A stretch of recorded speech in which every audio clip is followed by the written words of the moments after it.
എല്ലാവർക്കും നമസ്കാരം. ഇന്നത്തെ വീഡിയോയിലേക്ക് സ്വാഗതം. വീഡിയോയുടെ തുടക്കത്തിലെ ഈ സെക്കൻഡുകളിൽ ഞാനൊരു എക്സാമ്പിൾ പറയുകയാണ്. ടോപ്പിക്കുമായിട്ട് ഡയറക്റ്റ് കണക്ഷൻ ഒന്നുമില്ല, എന്നാൽ കണക്ട് ചെയ്ത് വായിക്കാൻ പറ്റുന്ന ഒരു കാര്യവുമാണ്. ഒരു കാലത്ത് ഇറങ്ങുന്ന മലയാള സിനിമകളിൽ നമ്മൾ കണ്ടുകൊണ്ടിരുന്ന ഒരു സിറ്റുവേഷൻ ഉണ്ട്. ആ ഒരു സിറ്റുവേഷൻ ഇങ്ങനെയാണ്: പോലീസ് ഒരാളെ അറസ്റ്റ് ചെയ്ത് സ്റ്റേഷനിലേക്ക് എത്തിക്കുന്നു. അദ്ദേഹം അറസ്റ്റ് ചെയ്യപ്പെടേണ്ട വ്യക്തി തന്നെയാണ്, കുറ്റക്കാരനാണ്. എന്നാൽ അങ്ങോട്ടേക്ക് കടന്നു വരുന്ന ജനപ്രതിനിധി അദ്ദേഹത്തിന്റെ അധികാരം ഉപയോഗിച്ച് പോലീസിനെ ഭീഷണിപ്പെടുത്തി ഈ ആളെ, അറസ്റ്റ് ചെയ്ത ആളെ പുറത്തേക്ക് കൊണ്ടുപോകുന്നു. ആ ഒരു സമയത്തൊക്കെ നമ്മൾ വിചാരിച്ചുകൊണ്ടിരുന്നത് ജനപ്രതിനിധികൾ പോലീസിന്റെ കാര്യത്തിൽ ഇടപെടുന്നത് വളരെ റോങ് ആയിട്ടുള്ള ഒരു സംഗതിയാണ്.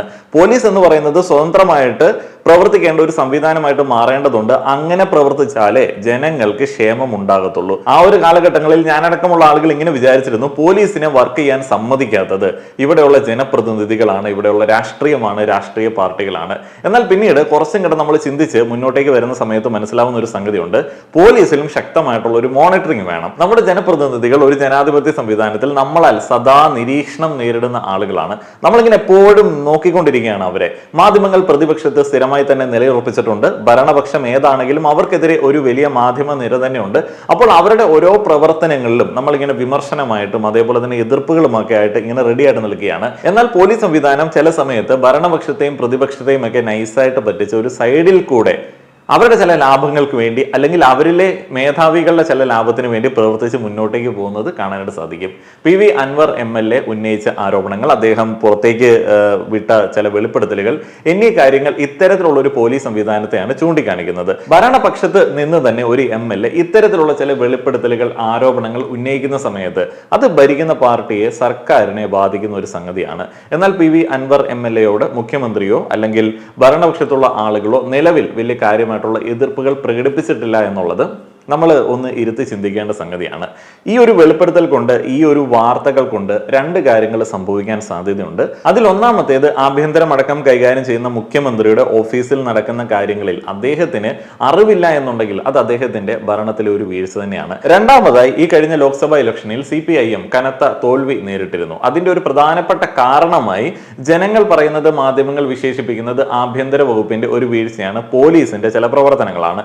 എന്നാൽ ആ ഒരു പോലീസ് പ്രവർത്തനത്തെ ഭരണപക്ഷത്തിന് എതിരായി തിരിച്ചത് വേറെ ബാഹ്യശക്തികളാണ് എന്നുള്ളൊരു പ്രചരണം കൊണ്ട് പിണറായി വിജയൻ അടക്കമുള്ള ഭരണപക്ഷത്തിന് ഒരു സഹതാപത്തിന്റെ ആനുകൂല്യം കിട്ടാനായിട്ടുള്ള സാധ്യതയുമുണ്ട്. PV അൻവർ MLA ഉന്നയിച്ച ആരോപണങ്ങൾ, അദ്ദേഹം പുറത്തേക്ക് വിടുന്ന വളരെ പ്രമാദമായിട്ടുള്ള തെളിവുകൾ എന്നീ കാര്യങ്ങളിലേക്ക് ഈ കഴിഞ്ഞ ദിവസങ്ങളിലെ പത്രങ്ങളിലൂടെ അടക്കം പോകുന്നതിന് മുൻപ് നിങ്ങളിൽ തൊഴിൽ അന്വേഷിക്കുന്ന, നല്ലൊരു കരിയർ ആഗ്രഹിക്കുന്ന ആളുകൾക്ക് ഉപകാരപ്പെടുന്ന ഒരു കാര്യത്തെ കുറിച്ചിട്ട് സംസാരിക്കുകയാണ്. ഏതൊരു കാര്യവും ഒരു രാജ്യത്ത് നടക്കുന്ന സമയത്ത് അത് ഇൻഡയറക്ട്ലി ഓർ ഡയറക്ട്ലി നമ്മളിൽ പല ആളുകളും അഫക്റ്റ് ചെയ്യാറുണ്ട്.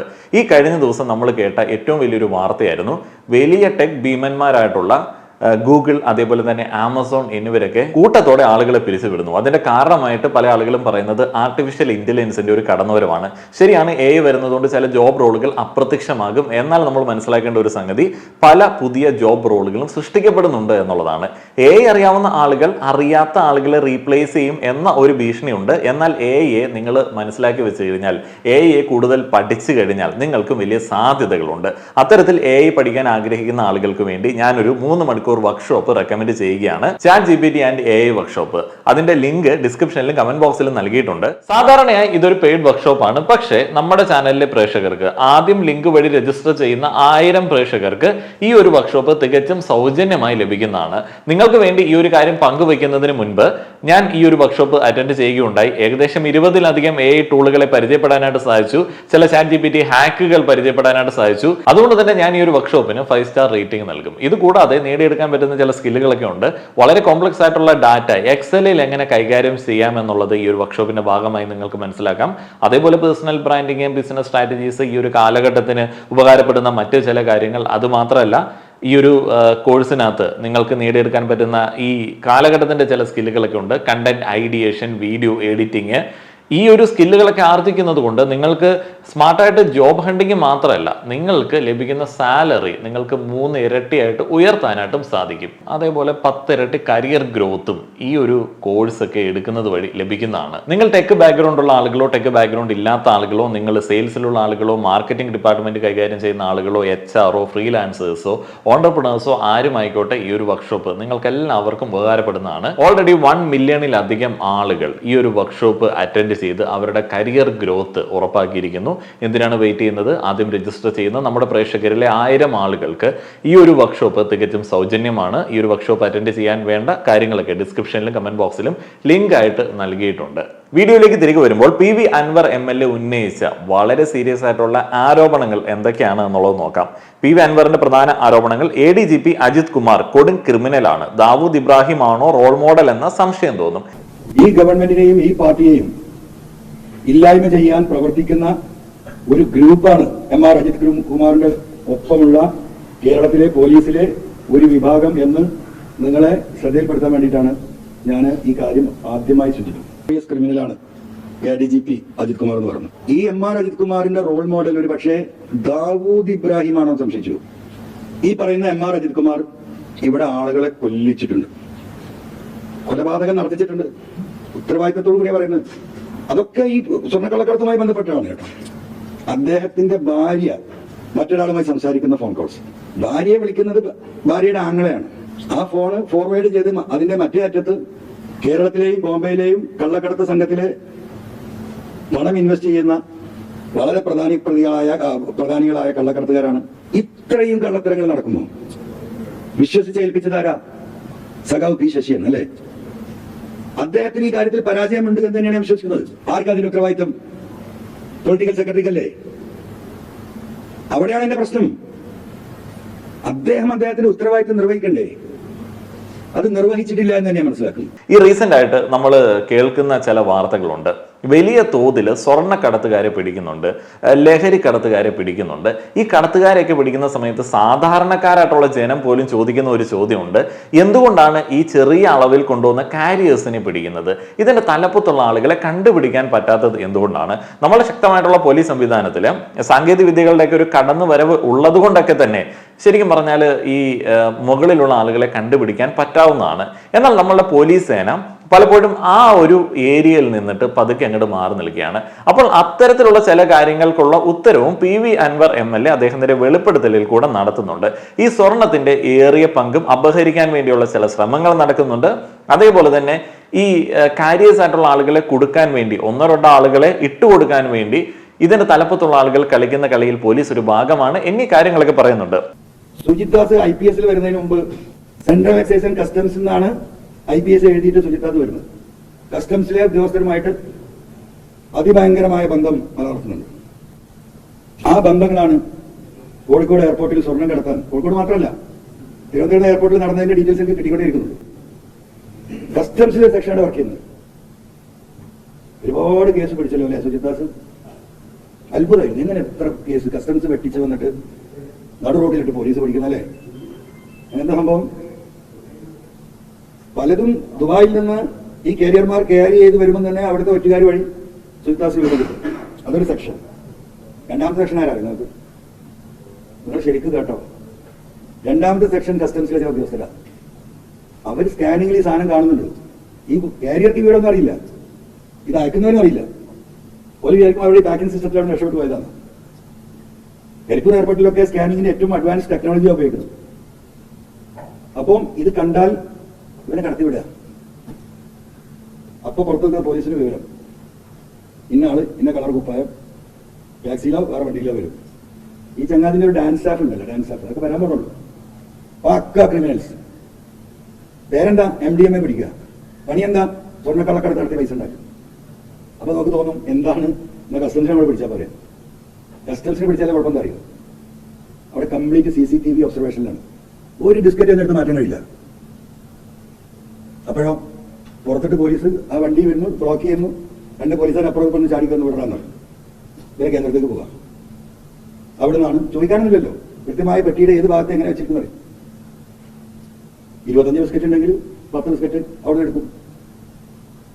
ഉത്തരവാദിത്തത്തോടു കൂടിയാണ് PV എന്നോട് പറയുന്നത് കേട്ടോ. 50-60% അടിച്ചു മാറ്റും,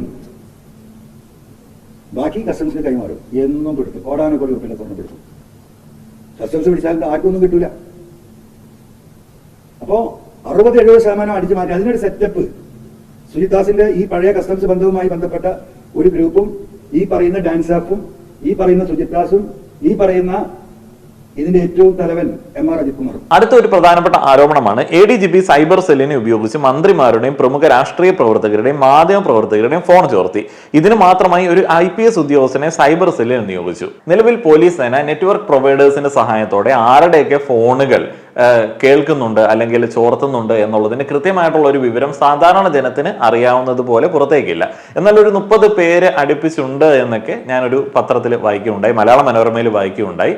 ഈ ഒരു സാഹചര്യത്തിൽ സാധാരണ ആളുകൾക്കും അല്ലെങ്കിൽ ഒരു ജനപ്രതിനിധിക്കും കടന്നു കയറാൻ പറ്റുന്ന ഒരു സംവിധാനമാണ് ഈ മേഖലയിൽ ഉള്ളത് എന്നൊക്കെ പറയുന്ന സമയത്ത് അത് ശരിക്കും പറഞ്ഞാൽ സാധാരണ ജനത്തിന് ഭീഷണിയാവുന്ന ഒരു സംഗതിയാണ്. അത് അൻവർ MLAക്ക് എതിരായിട്ട് വരാൻ സാധ്യതയുള്ള ഒരു സംഗതിയാണ്. പക്ഷേ ലക്ഷ്യമാർഗത്തെ സാധൂകരിക്കുമെന്നുള്ള ഒരു കാര്യത്തോടെയാണ് അദ്ദേഹം അത് നമ്മളെ മുൻപിലേക്ക് അവതരിപ്പിക്കുന്നത്. എന്നാൽ നിയമത്തിന് മുൻപിൽ അത് തെറ്റുമാണ്. സ്വർണ്ണക്കടത്തുമായി ബന്ധപ്പെട്ട് അജിത് കുമാർ ആളുകളെ കൊല ചെയ്യിച്ചിട്ടുണ്ട്.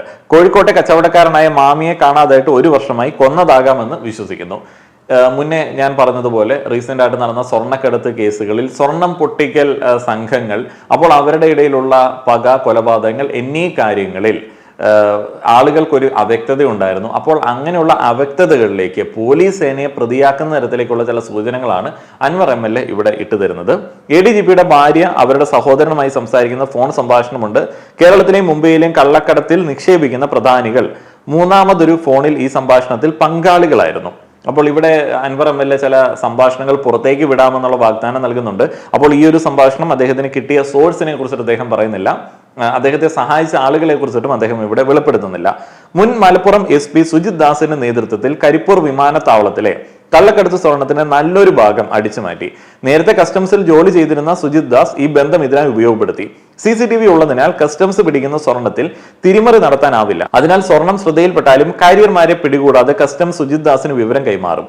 SP കീഴിലുള്ള അന്വേഷണ സംഘമായ ഡാൻ സാഫിനെ ഉപയോഗിച്ച് സ്വർണം പിടികൂടും. ഇവരെ രഹസ്യ കേന്ദ്രത്തിൽ എത്തിച്ച് സ്വർണത്തിന്റെ നല്ലൊരു പങ്ക് എടുത്ത ശേഷം ബാക്കിയുള്ളത് കസ്റ്റംസിന് കൈമാറും. ഇതിൽ ADGP അജിത് കുമാറിനും പങ്കുണ്ട്. ഈ ദിവസങ്ങളിൽ ഏറെ ചർച്ചയായത് SP സുജിത് ദാസിന്റെ ഒരു ഫോൺ സംഭാഷണമാണ്. അത് PV അൻവർ MLAയോട് ഉള്ളതാണ്. അപ്പോൾ MLA ചില കാര്യങ്ങൾ, താനൂർ കൊലപാതകവുമായി ബന്ധപ്പെട്ട ചില കാര്യങ്ങളെ കുറിച്ചിട്ട് ചോദിച്ച് മനസ്സിലാക്കുന്നുണ്ട്. ആ ഒരു ഫോൺ സംഭാഷണം ഞാൻ ഇവിടെ കൊടുക്കാം. അപ്പോൾ SP തിരിച്ചു പറയുന്ന ഒരു കാര്യമുണ്ട്. അധികാരത്തിലുള്ള ആ ഒരു കാലം അത്രയും MLAക്ക് വളരെ ഉപകാരപ്പെടുന്ന രീതിയിൽ പ്രവർത്തിച്ചുകൊള്ളാം. അപ്പോൾ ഈ ഒരു വാഗ്ദാനം അദ്ദേഹം നൽകുന്നത് MLA മരമുറിക്കൽ കേസുമായി ബന്ധപ്പെട്ട് കൊടുത്ത പരാതി പിൻവലിക്കണമെന്ന ആവശ്യം ഉന്നയിച്ചുകൊണ്ടാണ്.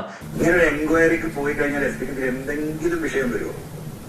അല്ല, എൻക്വയറി ഓൾറെഡി നടക്കുന്നുണ്ട്. അതൊന്നും ആകത്തില്ല. എന്റെ പ്രശ്നം ഞാൻ പറഞ്ഞില്ലേ, MLA ഇതൊരു പരാതി കൊടുത്തു കഴിയുമ്പോൾ അത് പുറത്ത് വന്നു കഴിയുമ്പോൾ ഞാൻ ഓൾറെഡി ഒരു കസ്റ്റഡിയിലത്തെ ഇഷ്യൂസ് തുടങ്ങി ഇങ്ങോട്ടേക്കുള്ള അറ്റാക്കുകൾ മുഴുവൻ നേടുമ്പോൾ എനിക്ക് അത് ഫേസ് ചെയ്യാനായിട്ടുള്ള, അത് MLA കൊടുത്ത ഒരു പരാതി എന്ന് പറയുമ്പോൾ അത് ഫേസ് ചെയ്യാനായിട്ടുള്ള മാനസികാവസ്ഥയില്ല.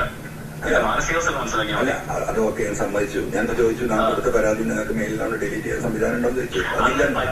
അത് മനസ്സിലായി. അപ്പൊ പിന്നെ ഈ ഇതിൽ നിന്ന് നമുക്ക് ഇതിന് കഴിവുണ്ടേ? MLA ആയിരുന്നു, എനിക്ക് വേണ്ടി ഒന്ന് ചെയ്തോടെ ഈ പരാതിയുമായിട്ട് തുടരാൻ താല്പര്യമില്ലാന്ന് പറഞ്ഞിട്ട് ഒരു MLA ഒരു ഈ എത്രയോ വിഷയത്തിൽ അവനെ പിടിക്കാനായിട്ട് നിങ്ങൾക്കുണ്ട്. ഈ ലൈഫ് മിഷൻ ഇഷ്യൂ, അത് ഇത് എത്ര കാര്യങ്ങൾക്ക് നിങ്ങൾക്ക് പരാതി കൊടുക്കാനായിട്ട്. നിങ്ങൾ അതേ ഇതേപോലെ ശശിനെ പിടിക്കാനുള്ളതല്ല നിങ്ങളുടെ ഉദ്ദേശം. എന്നോട് നിങ്ങൾക്ക് സ്നേഹമല്ലേ ഉള്ളൂ, അല്ലാതെ നിങ്ങൾക്ക് എന്നോട് ശത്രുതയില്ലല്ലോ. അല്ല, നമുക്ക് ഒരാളോട് ശത്രുത, നിങ്ങളോട് ഒരു ശത്രുത ഉണ്ടാവേണ്ട കാര്യം എനിക്ക് അറിയാലോ. നിങ്ങളൊരു പ്രയാസത്തിൽ പെട്ടു എന്നെ വിളിച്ച് ഞാൻ സഹായിച്ചില്ല ആ കാലത്ത്. അതേപോലെ ആ നന്ദിയുള്ളത് കൊണ്ടും ആ ഒരു സ്വാതന്ത്ര്യം എനിക്ക് ചോദിക്കാനുള്ളത് കൊണ്ടല്ല ഞാൻ മറ്റൊരാളെ കൊണ്ട് വിളിപ്പിക്കാതെ ഞാൻ MLA നേരിട്ട് വിളിച്ചത്. അല്ലപ്പോ ഈ ദുരന്തങ്ങളിൽ നിന്ന് ഒരാളെ ദുരന്തപ്പെട്ട നമ്മൾ സഹായിക്കാന്നുള്ളതാണ് നമ്മളുടെ ഒന്ന് ചെയ്യും. ഇനി നമ്മൾ ഇത്ര എനിക്ക് സത്യസമയത്ത് അത് പോയിക്കൊണ്ടിരിക്കും 2 ദിവസമായിട്ട്. MLA എങ്ങനെയെങ്കിലും എനിക്ക് വേണ്ടി ഒറ്റ സെന്റൻസിൽ ഇതിൽ നിങ്ങളൊന്ന് മാറി ഒന്ന് പിന്നോട്ട് കഴിഞ്ഞാൽ നിങ്ങളുടെ 100 വിഷയങ്ങൾ മുമ്പോട്ട് എടുത്ത് വയ്ക്കാൻ തരുന്നുണ്ടല്ലോ. എത്രയോ ജനങ്ങളുടെ പരാതി പോലീസുകാർ തന്നെ തരും. ഇവ ഈ 50 കിലോമീറ്റർ മുകളിൽ മാറ്റിയത്, ഈ മണ്ണുകളിൽ ലൈഫ് മിഷൻ പിടിക്കുന്നത്, ഈ പറഞ്ഞ ചെങ്ങയിൽ വണ്ടികൾ മുഴുവൻ കൊണ്ട് പിടിച്ചിരുന്നത്, അവിടെ അതിനോട് ഏതായാലും ഇതിനകത്ത് സമരമായിരിക്കും അയ്യോനെ അവിടെ കാണിക്കണം. എല്ലാവരും ഒപ്പം പൊളിറ്റിക്കൽ സെക്രട്ടറി P. ശശി, അതേപോലെ തന്നെ ADGP അജിത് കുമാർ എന്നിവർ മുഖ്യമന്ത്രിയുടെ വിശ്വസ്തരാണ് എന്നുള്ളതാണ് ജനസംസാരം, അതേപോലെ തന്നെ പോലീസ് സേനയിൽ തന്നെയുള്ള സംസാരം. ഈ രണ്ടാളുകൾ ചേർന്നിട്ടാണ് ഈ കാര്യങ്ങളൊക്കെ ചെയ്യുന്നത് എന്നുള്ള ഒരു ആരോപണമാണ് PV അൻവർ MLA ഉന്നയിക്കുന്നത്. ഇവിടെ മറ്റൊരു തരത്തിലുള്ള രാഷ്ട്രീയ നിരീക്ഷണമുണ്ട്, അതേപോലെ തന്നെ പാർട്ടി അനുഭാവികൾക്കിടയിലുള്ള ഒരു ചർച്ചയുണ്ട്. P ശശിക്കെതിരായിട്ടുള്ള Kannur ലോബിയുടെ കളികളായിരിക്കാം P Anwar MLA നടത്തപ്പെടുന്നത് എന്നുള്ളത്. ഭരണപക്ഷത്തുള്ള MLA ഇത്തരത്തിൽ വലിയ ആരോപണങ്ങൾ ഉന്നയിക്കുന്ന സമയത്ത് പോലീസിനെ മുഴുവൻ പ്രതിക്കൂട്ടിലാക്കുന്ന തരത്തിലേക്ക്, അല്ലെങ്കിൽ ആഭ്യന്തര വകുപ്പിനെ പ്രതിസന്ധിയിലാക്കുന്ന തരത്തിലേക്ക് ആരോപണം ഉന്നയിക്കുന്ന സമയത്ത് അത് മുഖ്യമന്ത്രി എഫക്ട് ചെയ്തിരിക്കാൻ വേണ്ടിയുള്ള ഒരു തലോടൽ നമുക്ക് PV അൻവർ MLA ഭാഗത്ത് നിന്ന് കാണാനായിട്ട് സാധിക്കും. മുഖ്യമന്ത്രിയുടെ ശ്രദ്ധ ചെല്ലാത്ത മേഖലയിൽ, അല്ലെങ്കിൽ അദ്ദേഹത്തെ പറ്റിക്കുന്ന രീതിയിലുള്ള പ്രവർത്തനമാണ് എന്നുള്ള ഒരു വ്യാഖ്യാനമാണ് പലപ്പോഴും ഇവിടെ നമുക്ക് കാണാനായിട്ട് സാധിക്കുന്നത്. എന്നാൽ പ്രതിപക്ഷം അത്തരത്തിൽ അതിനെ വളരെ ലൈറ്റായിട്ട് എടുക്കുന്ന ഒരു രീതി നിലവിൽ കാണുന്നില്ല. എന്നാൽ ഇതുകൊണ്ട് മുഖ്യമന്ത്രിക്ക് കാര്യമായിട്ടുള്ള ഒരു ഡാമേജ് ഉണ്ടാവില്ല എന്ന് ഉറപ്പാക്കാനായിട്ടും PV അൻവർ MLAക്ക് സാധിച്ചിട്ടുണ്ട്. അതിന് തുടക്കം മുതലേ പറയുന്ന വിഷയമാണ്. ഞാൻ ഈ പാർട്ടിയിലേക്ക് വന്നതും അതിനുശേഷവും ഇത്രയും MLA ആയിട്ട് ഈ നിമിഷം വരെ എൻ്റെ പിതാവിൻ്റെ സ്ഥാനത്താണ് ഞാൻ അദ്ദേഹത്തെ കാണുന്നത്. അദ്ദേഹത്തിന് പാര വെക്കാനുള്ള ശ്രമം ഒരു മകൻ എന്ന നിലക്ക് അത് തടുക്കേണ്ടത് എൻ്റെ ബാധ്യതയാണ്. ആ ബാധ്യതയാണ് നിർവഹിക്കുന്നത്. അത് ഏത് തലത്തിലേക്ക് പോയാലും കൊല്ലിച്ചും നല്ല പരിചയമുള്ള ഗുണ്ടാ സംഘങ്ങളുള്ള വലിയൊരു ടീമിനോടാണ് ഞാൻ ഏറ്റുമുട്ടുന്നത്. എൻ്റെ ജീവൻ അപകടത്തിലാണെന്ന് എനിക്കറിയാം. പക്ഷെ ജീവനിലുള്ളിടത്തോളം സമയം പറയാലോ. ആ പറച്ചിൽ തന്നെയാണ് ഞാൻ തുടരുന്നത്. അപ്പം ഈ രീതിയിൽ ഈ കാര്യങ്ങൾ മുന്നോട്ട് പോയാൽ ഈ പാർട്ടി സംവിധാനവും ഈ പറയുന്ന ബഹുമാനപ്പെട്ട മുഖ്യമന്ത്രി അടക്കമുള്ളവരും ഇതിന് ആൻസർ പറയേണ്ട ഒരു ഘട്ടത്തിലേക്ക് കാര്യങ്ങൾ എത്തിയിട്ടുണ്ട്. നിവൃത്തിയില്ല. അതുകൊണ്ടാണ് ഇങ്ങനെ തുറന്ന് പറയേണ്ടി വന്നത്. പക്ഷേ ഇത്തരത്തിലുള്ള ഒരു സോഫ്റ്റ് അപ്രോച്ച് കൊണ്ട് മുഖ്യമന്ത്രിയുടെ വീഴ്ചകളെ മൂടിവെക്കാനായിട്ട് സാധിക്കുമെന്ന് തോന്നുന്നില്ല. സംഭവ വികാസങ്ങൾ അദ്ദേഹത്തിന്റെ ശ്രദ്ധയിൽപ്പെടുത്തി സംസ്ഥാന സെക്രട്ടറി സഖാവ് ഗോവിന്ദ മാഷക്കും നൽകുന്നതാണ്. ഈ ഒരു ഘട്ടത്തിൽ എന്റെ ഉത്തരവാദിത്തം അവസാനിക്കുകയാണ്. ഞാൻ ഈ വിഷയത്തിലേക്ക് ഇറങ്ങിയിട്ടുള്ള ഒരു സഖാവ് എന്ന നിലക്കാണ്. ഒരു സഖാവ് എന്ന് പറയുമ്പോൾ ഉണ്ടാകുന്ന ഉത്തരവാദിത്തം, ആ ഉത്തരവാദിത്തം ഏറ്റെടുത്തുകൊണ്ട് ഞാൻ ഇതിലേക്ക് ഇറങ്ങി. കഴിഞ്ഞ കുറെ നാളുകളായിട്ട് PV അൻവർ MLA വാർത്തകളിൽ നിറഞ്ഞു നിൽക്കുന്ന ഒരു വ്യക്തിയാണ്. ആദ്യഘട്ടങ്ങളിൽ അദ്ദേഹത്തിന്റെ ചില പ്രസ്താവനകൾ, അദ്ദേഹത്തിന്റെ വെളിപ്പെടുത്തലുകൾ, ഇത്തരത്തിലുള്ള ആരോപണങ്ങൾ കേട്ട സമയത്ത് അദ്ദേഹത്തിലെ ഒരു ബിസിനസ്സുകാരന്റെ ഒരു ക്രൂഡ് ആയിട്ടുള്ള നേച്ചർ എന്ന് തോന്നിയിരുന്നു. എന്നാൽ ഈ ഘട്ടങ്ങളിൽ അദ്ദേഹം ഇത്തരത്തിലുള്ള വെളിപ്പെടുത്തലുകൾ വളരെ കോൺഫിഡന്റ് ആയിട്ട് നമ്മുടെ മുൻപിലേക്ക് നടത്തുന്ന സമയത്ത് ഒരു ചെറിയ പ്രതീക്ഷയൊക്കെ തോന്നുന്നുണ്ട്. ഇത്തരത്തിൽ തന്റെ വ്യക്തി ജീവിതം, രാഷ്ട്രീയ ഭാവി എന്നിവയൊക്കെ റിസ്ക് ചെയ്ത് അദ്ദേഹം നടത്തുന്ന അന്വേഷണങ്ങളുടെ കാരണമായി, ആ അന്വേഷണത്തിന് പ്രചോദനമായ കാരണമായി മാധ്യമങ്ങൾ പറയുന്നത്, അല്ലെങ്കിൽ വാർത്തകളിൽ നിന്ന് മനസ്സിലാവുന്നത് 1-2 സംഭവങ്ങളാണ്.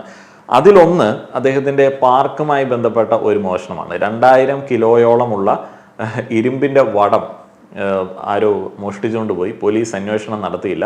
വളരെ ഈസി ആയിട്ട് പിടിക്കപ്പെടാവുന്ന പ്രതികളെ പോലീസ് അന്വേഷിച്ച് കണ്ടെത്തിയില്ല. അത് അദ്ദേഹത്തിന്റെ പരാതി ആയതുകൊണ്ടാണ് അങ്ങനെ ചെയ്യുന്നത് എന്നുള്ള ഒരു ചിന്ത അദ്ദേഹത്തിനുണ്ട്. ശരിക്കും പറഞ്ഞാൽ നിലവിലത്തെ സാഹചര്യത്തിൽ പോലീസ് സേനയുടെയൊക്കെ ഒരു കാര്യക്ഷമത വെച്ച് നോക്കുന്ന സമയത്ത് ഈ ഒരാൾ വന്ന് സിമ്പിളായിട്ട് കൊണ്ടുപോകുന്ന ഒരു സാധനമൊന്നും അല്ല മോഷ്ടിക്കപ്പെട്ടത്.